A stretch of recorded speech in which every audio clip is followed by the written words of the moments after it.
Well, this is not my natural state in front of people, so bear with me. I get nervous. But you guys are going to be nice to me, right? You'll try? Oh, I got a promise. That's a binding agreement right there. Verbal binding agreement. So can we pull up my slideshow?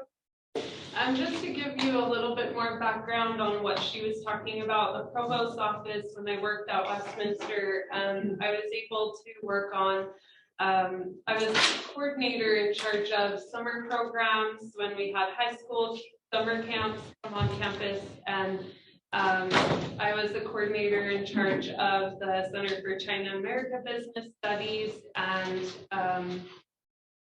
the degree completion program that they wanted to try out while I was there. So I helped to kind of coordinate that and was on the ground level giving ideas and coordinating the details with the provost. And then I stayed at home with my kids, and I really loved that, but I just really wanted to do something more with that organizational skills that I had. And so I started a consulting firm, and we'll talk a little bit more about that.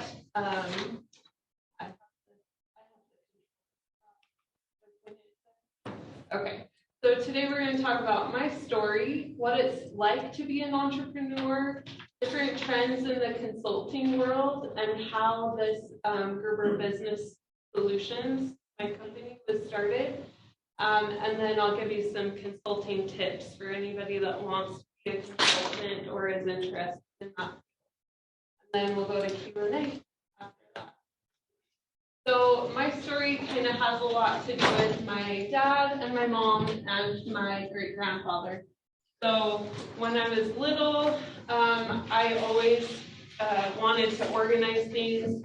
My brother ran away, and I grabbed his little black book back in the day and looked through it and called all his ex-girlfriends and figured out where he was. That's kind of a fun story. We found him.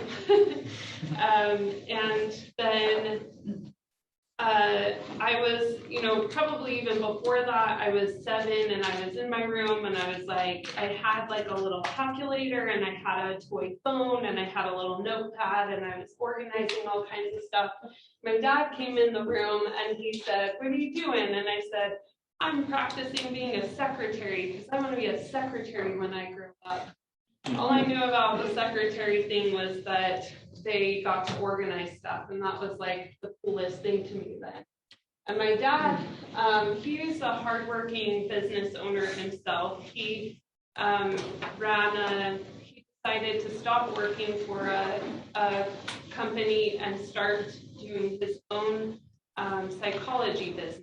And so he had to learn how to be a business person as well as doing helping people with marriage and family therapy and things like that. So it was hard for him, but he came home and saw me doing that, organizing and stuff, and he said, "You should probably try to do a little bit more than be a secretary, because the world doesn't just give you money right away." We had literally nothing when I was growing up. And he was okay living on nothing, but my mom was like, "No, we need food, we need clothes, we need things so that we can survive." But my dad, I just thought, maybe my husband would make the money. That was kind of my thought process at that time. And he said, "You can never count on your spouse making the money. You never know what's going to happen. You need to be self-reliant." And so I took that to heart and I asked him, "Well, if I'm not going to be a secretary, what should I be? And what's higher than a secretary?" In my mind, nothing. But I was 7. He said business management. And then he told me what it was, and I was in heaven. I was like, I get to tell people what to do. I get to organize paychecks. I get to, organize schedules. And I was in love. So I started, following that path. At the same time, my mom, growing up, like I said, she didn't have a lot. She wanted to change the situation that we were in. She took a look at the skills that she had. She was a stay-at-home mom, but she realized that she didn't want to stay in the financial situation that we were in.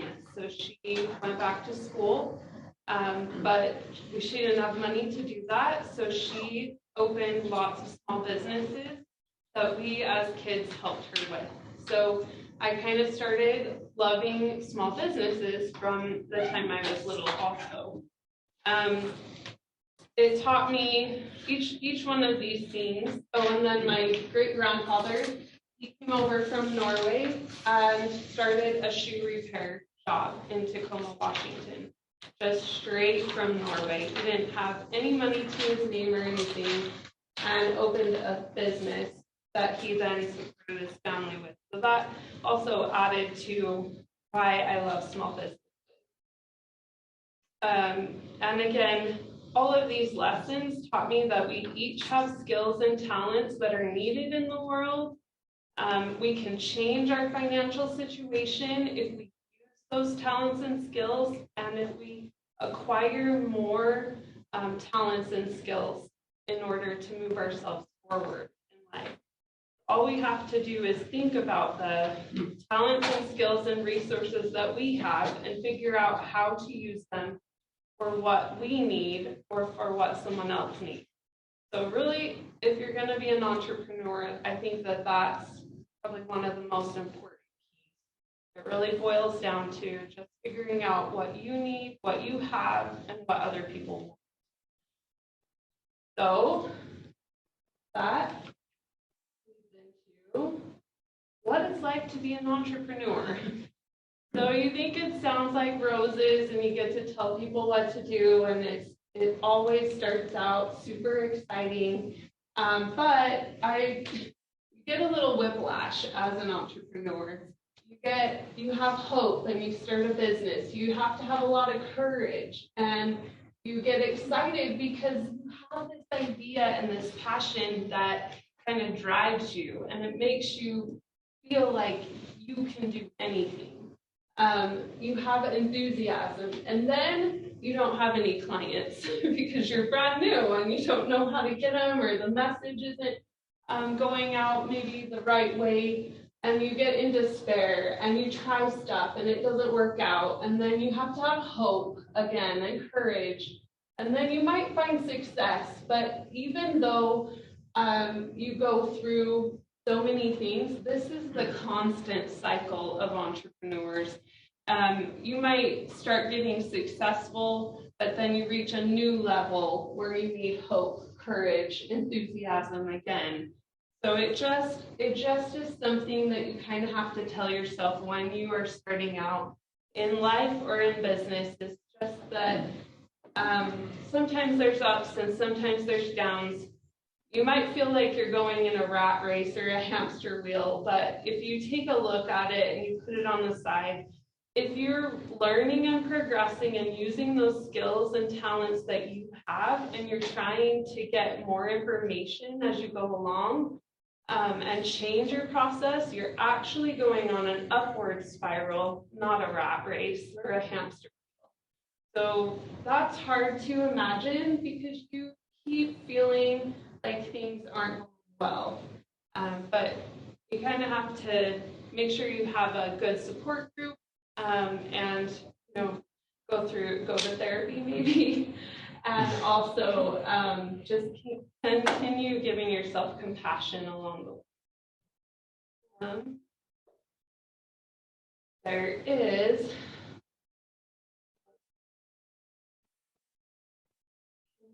can you click on that article for me?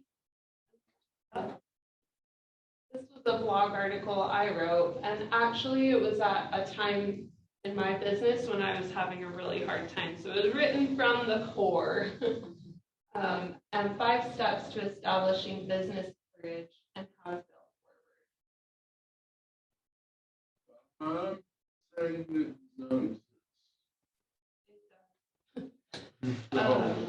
Let's see.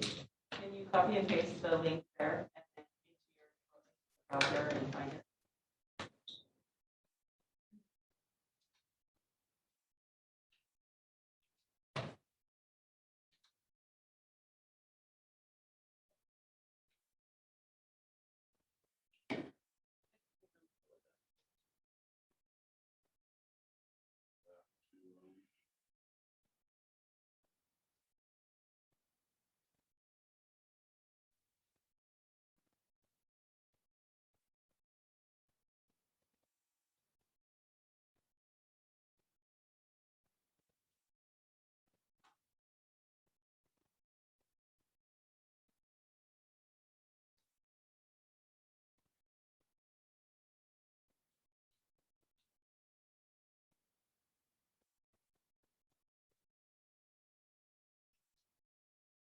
First result. Google That is straight from my might okay. Well, you guys are gonna have to figure out those 5 steps by yourself. No. Number one was believe in your big steps. A lot of times when you start a new business, you have good ideas and you do research. Research is huge for being an entrepreneur. It might feel like you should just go with your gut, but research can change the trajectory of what you're doing from night to day. So for instance, you might have a good idea and then the next day you wake up and you want to work really hard on it, but then you go through 2 months and you figure out that this piece doesn't work. So you could have done research in the beginning and figured out that this other kind of piece is the only kind that works. And that would have saved you that 2 months. So I think as an entrepreneur, you always have to kind of fight, like, I have a great idea and I'm going to do it right now because nobody's telling you no if you're in charge of your company. But at the same time, you need to stop, slow down, and do a little bit of research to make sure that your great idea actually has a market, actually has an audience, and that you are at the right price point, and that the product you're trying to sell is actually the way you want it to. It's okay. You can go back to the slide. Thanks. Where did you publish the article? It's just on a. I think I grabbed the. Oh. Okay, scroll down. It is published on a website, but this is just my. Google Docs. I'd love to share it with students. Yeah, But I will definitely grab it for you. Keep going. The 5 steps are below. So confidence is huge. That's something that's really hard for me. I have great ideas, but not a lot of confidence sometimes. And there's no one else that can be there to tell you that idea is so great. So sometimes you just have to believe in it yourself. If there is failure, make it work for you. Winston Churchill said, success is growing from failure to failure without loss of enthusiasm. And so if you have a door shut on the plan that you do, find a way to use what you created in a different way. I think that's huge. And then consistency. Small businesses and entrepreneurs, they really, really love to change it up because, again, nobody's there to tell them no. They're the one that's in charge, and they have a great idea that they had in the middle of the night last night. So they want to change the way that they do their business. But consistency in the things that will work well is really important. If you have a social media presence, continue to use that social media presence. Don't pull off of it just because of marketing, cash, or whatever, but you can streamline it if you're running out of money. You can add more if you have more money. But just make sure that there's consistency in product line or in your marketing messaging, things like that. And I think that's it. We have 1, 2, 3, scroll up for me.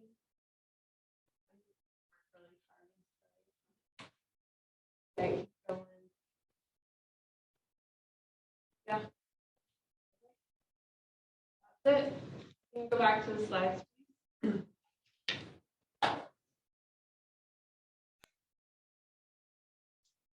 So,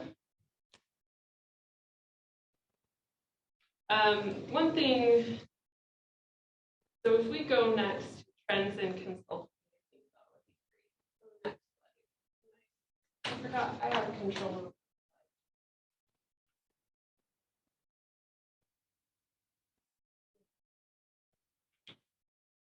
Here we go.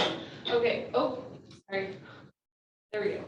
Trends in consulting. So I was mentioning, what was your name? Christian. Christian. I was mentioning to Christian at the beginning of this that I was able to do project-based learning for my MBA. So I was able to do research on my actual company while I was going through school, which was really key. And when I was going through my MBA, I decided to take a look at different trends in the consulting world.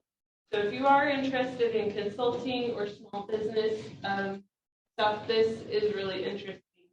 We did a little chart here to take a look at where the market really is for consulting. There's high online training that's required, and sometimes, so we just kind of took a look at high online training, low online training, what's out there, and then as far as price point, low to high, and then I put myself where I felt like I wanted to be, or where I was actually. So there's a lot of different types of companies that are out there. I wrote over here, when you're in between the high price point and the low online training, so technology has shifted a lot. You guys know, you know more than I do, I'm sure, about different trends in technology. But when I was starting out as a consulting firm, there were pretty much only 2 types of consultants. There was the old guy who was in the building that you have to go to physically, and he taught leadership seminars about 5 steps that you could take in order to be a better business owner. And then that would trickle down to your company, and that's how you found success as a business, because of the hierarchical model that he put together and started his brick and mortar company. The other type of consultants that there are out there now are so broad and so vast. They have to have high online or technology presence. They have to have a high ability to know everything there is to know about technology. And that older style brick and mortar consultant has gone the way of all the earth. Pretty much. Clay Christiansen writes a really good article, wrote a dissertation on the trends of technology disruption in the world. And this is now old school news, but at the time, the old brick and mortar consultants thought there was no way that the consulting world would ever change. They thought people will always come to leadership type consultants, and they will never need someone that doesn't have the criteria that they have, or the longevity that they've had, things like that. But these types of things show that there are tons of different consultants. These are the older physical location ones that are here. There's franchises. There's many of them have to do primarily with technology. Utah Business Consulting, the Human Architect has a strange name, but they are more kind of process-based and psychologically based. Anyway, so another threat to the consultants is librarians, government, SBA coaching. These are free and they require low online training. They have a lot of resources, but you kind of have to pick and put things together yourself. So we put, and then there's the marketing consultants, HR, technology consultants. They're up here. They kind of tend to cost more, but have a higher online training. There's also webinar style online coaching and consulting. And then Gerber Business Solutions is kind of a combination. So we like to have a personal relationship with the client. We don't do it in person. We're a virtual team. We'll talk about it in a minute, but I have people that work with me on, they're freelancers from Las Vegas, from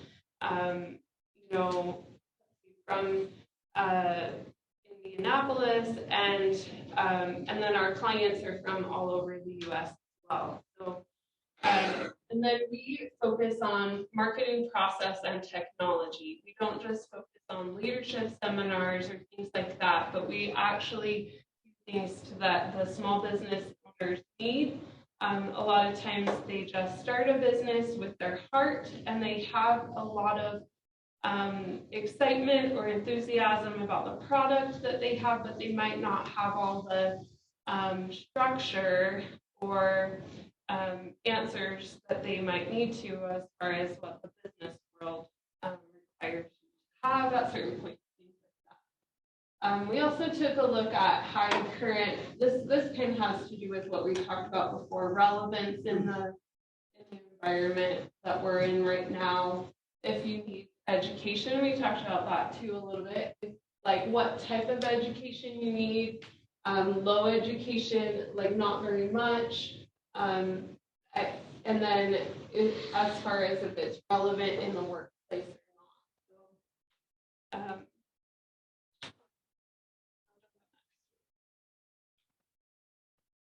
Okay, so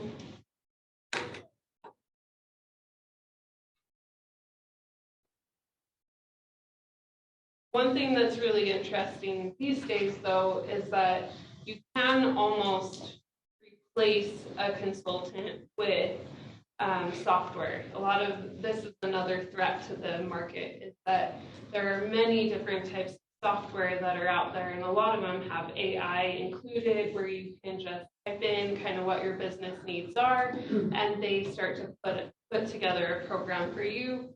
But a lot of people are still finding that they, especially since it's a small business, they feel like they want to trust the person that's helping them.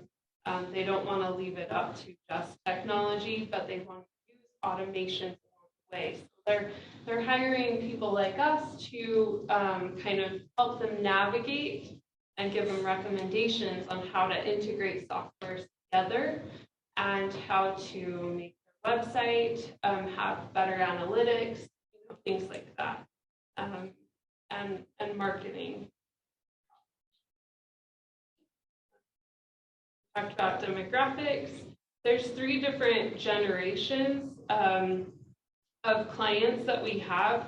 There's the older generation. They don't understand technology very well. They're kind of afraid. It's interesting because they're at the end of their business career and they're having to adjust and adapt to technology. They're really good at what they've done, but then they are scared because they have to integrate it to an online fashion. And that scares them, so they'll reach out to a younger person that has maybe more experience in the tech world because they grew up with technology. And but again, they actually kind of want you to prove how technology saves them money. I have some clients that are always asking me, of this older generation, they're always asking me to prove the effectiveness of social media. Why do I have to be on the internet, and what does that mean? And I'm like, well, if you don't know, you are missing a large, target audience, right? So kind of part of working with them is helping them along and helping them feel comfortable with technology, showing them that they can do it, making things simple for them, automating processes, and then also giving them confidence in some of the steps along the way. There's also people who want to get rich on YouTube, and these are like the older people. They're like, well, I've heard of this YouTube thing. I'm going to start a channel and it's going to make me $1 million overnight. And we have to tell them it kind of like depends on how many people are following you already, and it's a little more intricate than that. A third demographic is Gen Z business owners. That would be you guys. I'm looking at almost everybody in here. They really love business and they're really good at it. But the problem is that they don't have maybe some of the structure or the long-term planning that the older generation might have. That's not a bad thing, because I think a lot of younger generation has a good, you have good tendencies to kind of take a new idea and be able to change and adapt really easily, have a good understanding of technology, but the foresight and the long-term planning is going to be the weakness or the struggle for that generation. So we talked about this a little bit, how GBS was built. I started just as a stay-at-home mom, and I was making a difference in the community, but I wanted to do more, and I wanted it to be flexible to fit my lifestyle. And so I actually was pregnant with my second child, and I started asking my midwife if I could, do some business organizing for her in trade for the birth of our child. And she said yes. And so I started organizing processes, and then she actually, after my son was born, she actually got killed in a car accident. And it was really hard, but I was the only one that had access to her client list. Midwives are really kind of more private about things, and they're entrepreneurs themselves, so they do everything themselves.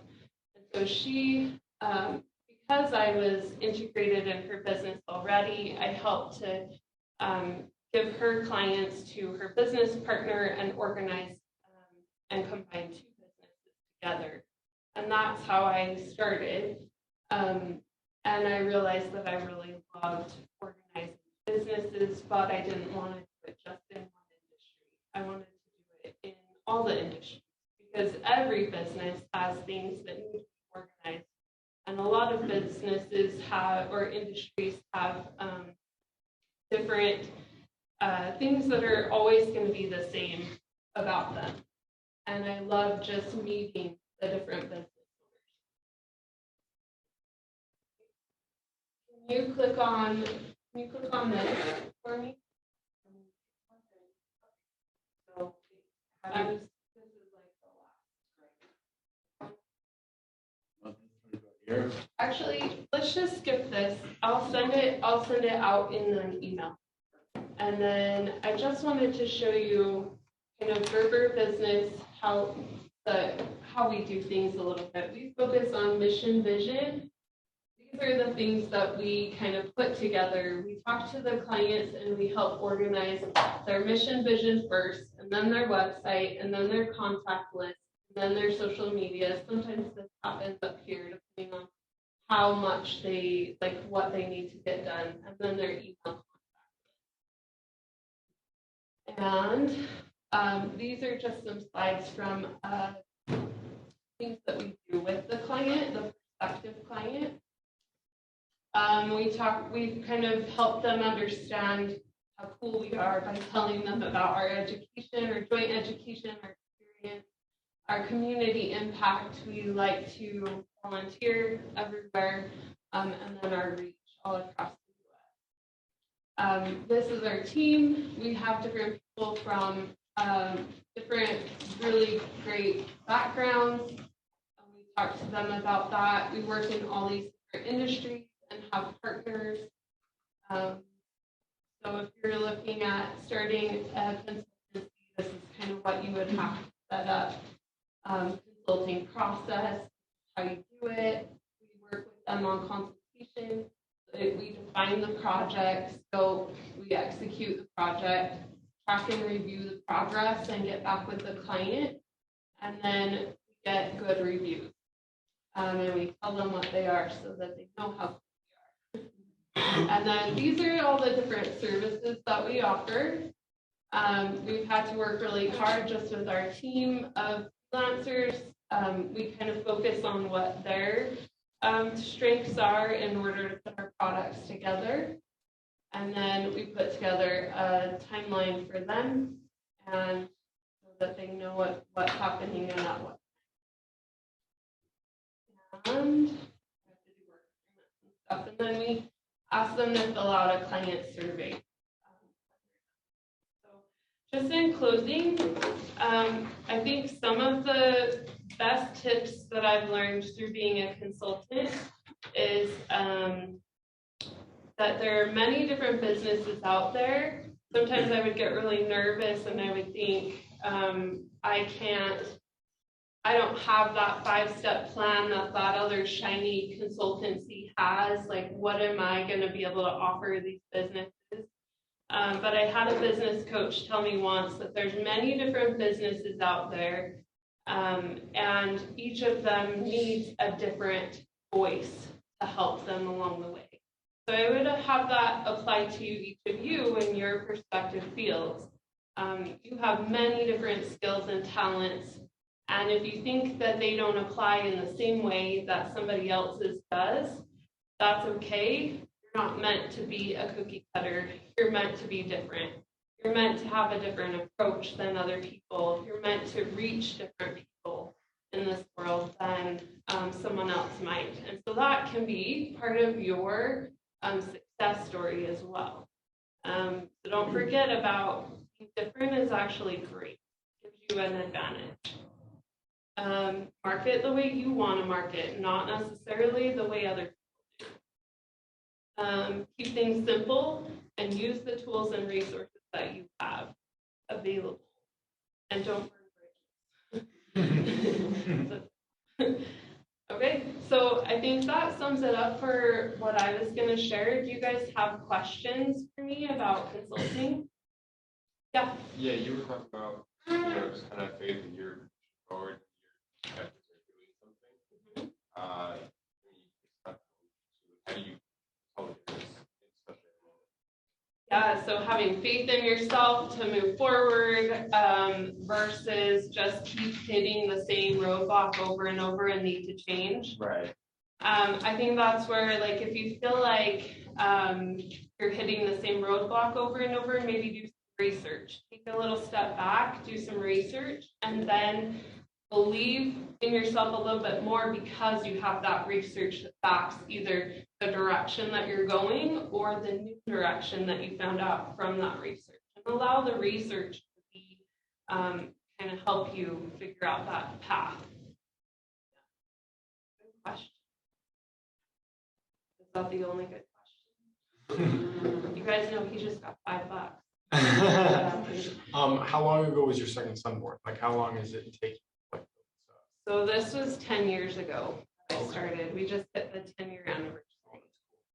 And I moved slower because I am doing this as a mom at the same time. So other people might move faster, and that's okay, but I found it a really good thing to do as a mom, or if I was maybe a stay-at-home parent or had another job going on, you can do this at the same time.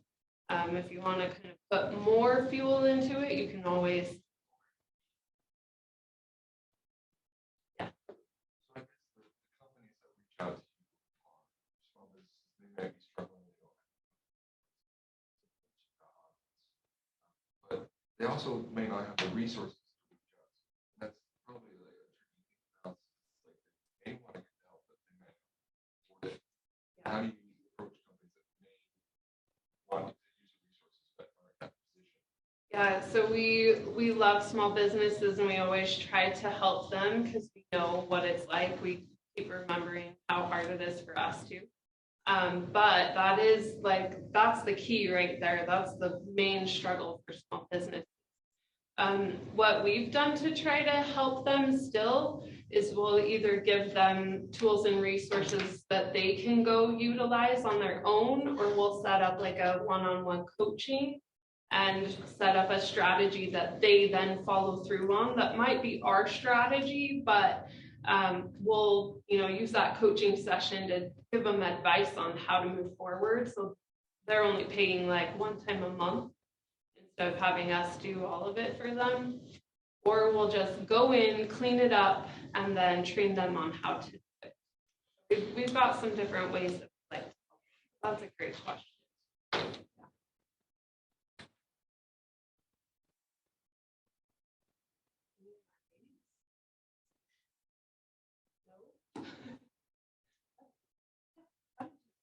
Gather clients? How did you start building your clients? Yeah, that's a good question. I think that there's a lot of different ways you can. I still feel like the best way to gain clients is just through you start out with your core base, people that know and believe in you. So most of my clients, they started out from my midwife. She knew me really well. And then her business partner was my second client, and then my third client was this real estate agent that was best friends with the midwife, and then it just kept going on. So it was a little like a multi-level, but less schemy. So I think the best thing, at least in this world, the consulting world, is just a referral program. So my clients, I do. Like if they reach out to their friends that also have businesses, then I'll give them like a discount off their next bill if the friend ends up signing.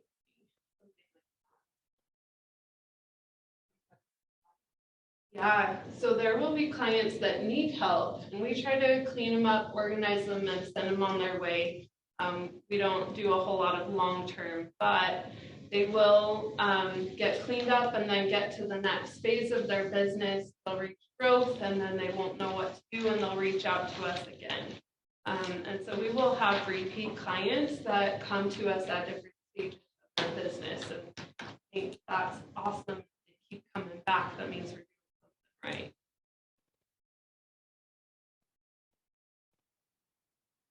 Yeah.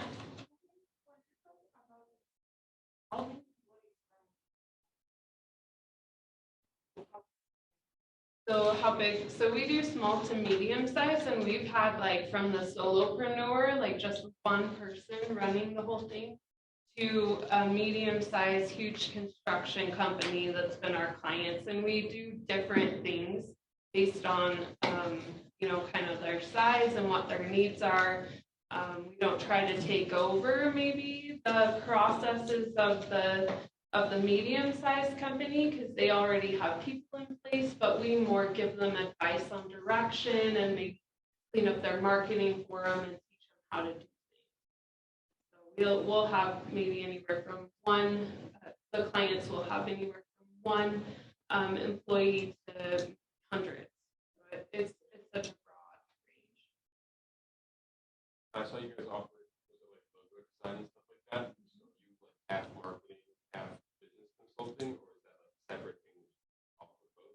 Yeah, so we do marketing, process, and technology. And the way it works is that I talk to the client first and I see kind of what their needs are. I'll do maybe a value chain analysis, just a big fancy MBA term, or how's the inside of your company going, or an industry analysis if they're starting a new product and they don't know what competitors are out there.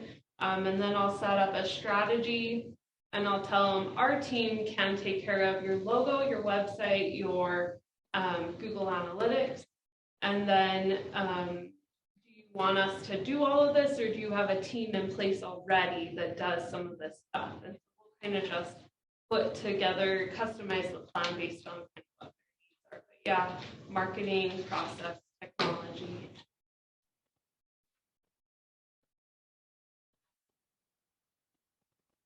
How did your team evolve? How did you gather your workers? So question. It took a long time to find the right people. There were a lot of wrong people. Oh, that's So yeah, I mean, when you're working with freelancers, it's hard. You have to keep them happy, but you want to have really good, skilled people. There were freelancers. Freelancers are doing it on the side, not necessarily because they want to do it long term. So I had to work really hard to kind of make sure that they bought into the vision of what we were doing. And a lot of them have other clients. They work with other businesses too. But this is where we all meet. We all care about small businesses, and this team has kind of come together throughout time. My logo designer, my graphic designer came first. It was just like from a friend of a friend of a friend when I was looking, and then her daughter ended up working with us too. And then tech guy, he just came on recently, and he approached us because he found us online and was like, I love what you do. I'm a tech consultant, but I want more of a team so that I can not be the only one making decisions and be able to offer my clients more. So that's kind of how we got started. Yeah. What are some of the problems you face when you help these companies trying to get back on track? A big problem, one of my not favorite problems, is that we will give them our advice. Our experience is based on helping lots of different companies in lots of different industries. I feel like we have a good grasp on where they should go, but it's really personal because it's small business. So a lot of times they'll say either we don't want to go that direction, or gee, that was nice, but we have a nephew that can do that for us, and it's not going to be the same. So a big part of the hardship of running this kind of consultancy is just being able to give the advice and then let go. If they choose to not take it, we can support them through it a little bit, but sometimes you have to remind them when it gets hard or it doesn't work the way that it should have. You have to say, remember, that was your choice to move that direction. We suggested this direction, but we're happy to kind of help you get back on track if that's what you want to do.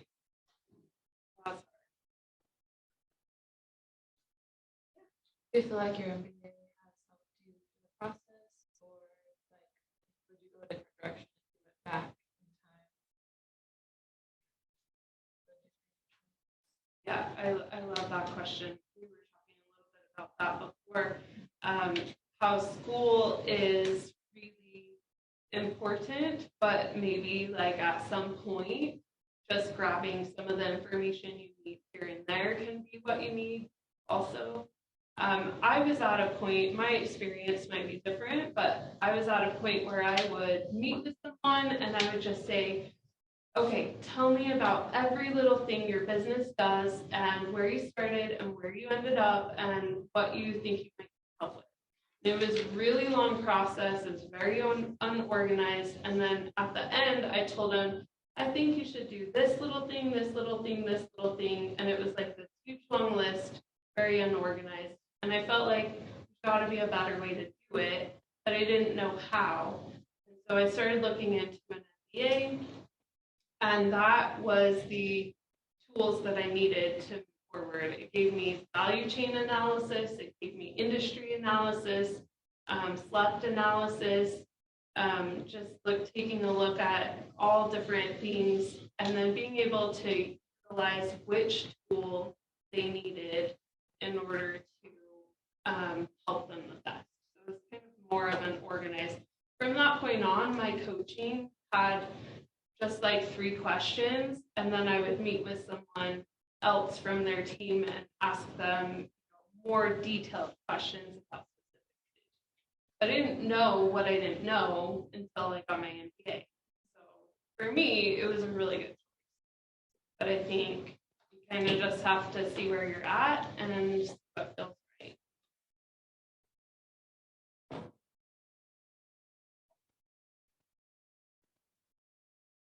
Yeah. What was the most? Sorry, what was that? What was the most? Yeah. I think for me, I take everything personally.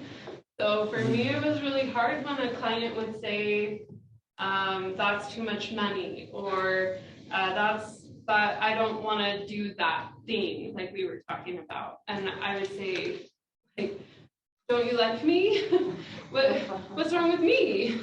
I'm really fun. You want to hang out with me, right?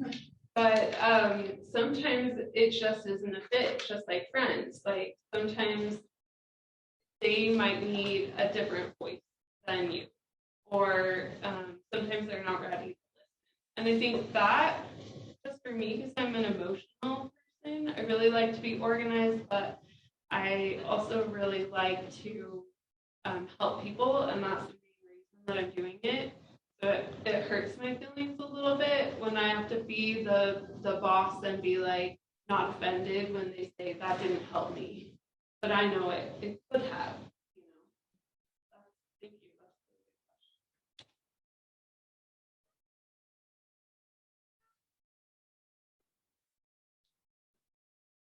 question. I have another question.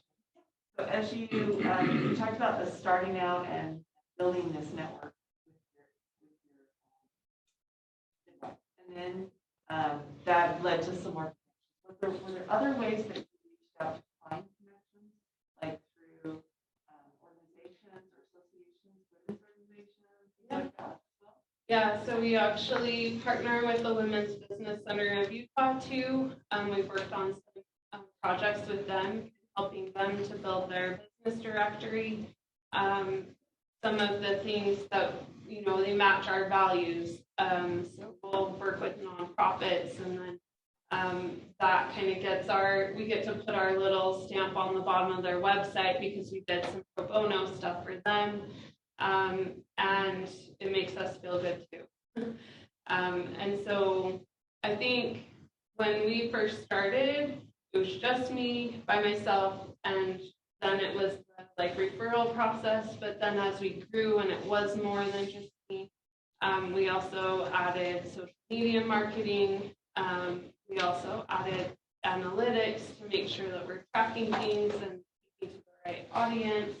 We would pay for ads sometimes, but again, like being a small business, we can also take things back and be more simple if we're getting enough clients that month. We want to save a little cash, obviously. And so we find people from a lot of different areas just based on, you know, we can be flexible so we can find them in different ways and not necessarily have like a system.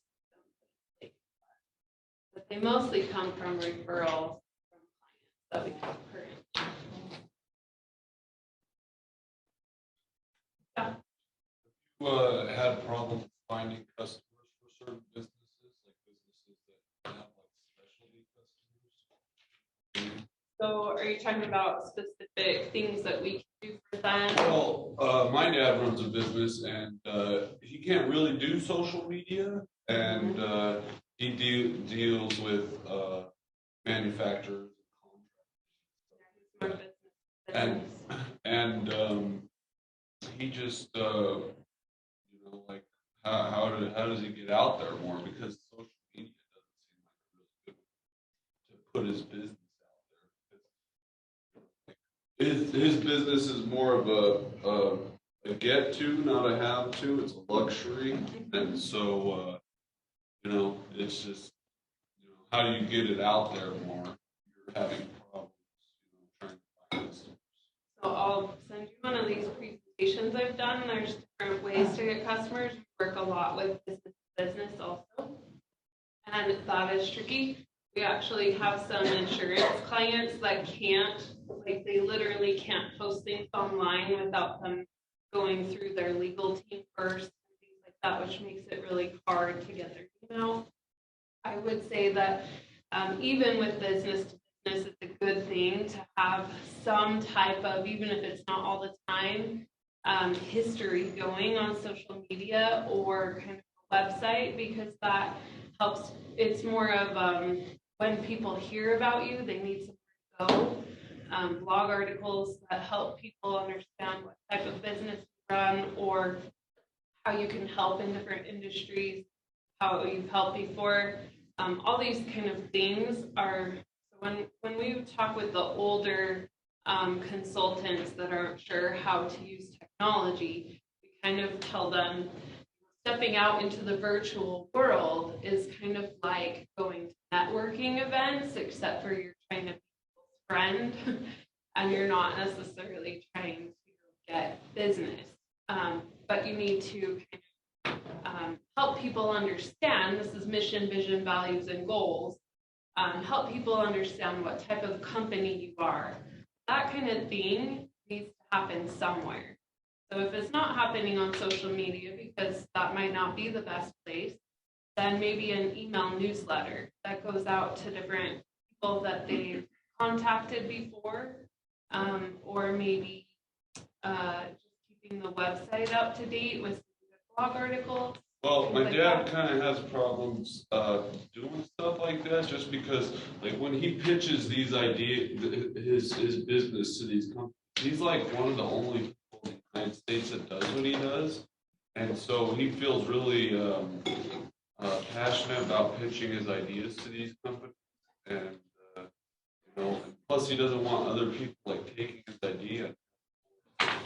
Business competitive, Yeah. So I don't know. Yeah, there's different, it's an interesting topic. I think there's different ways that it could go.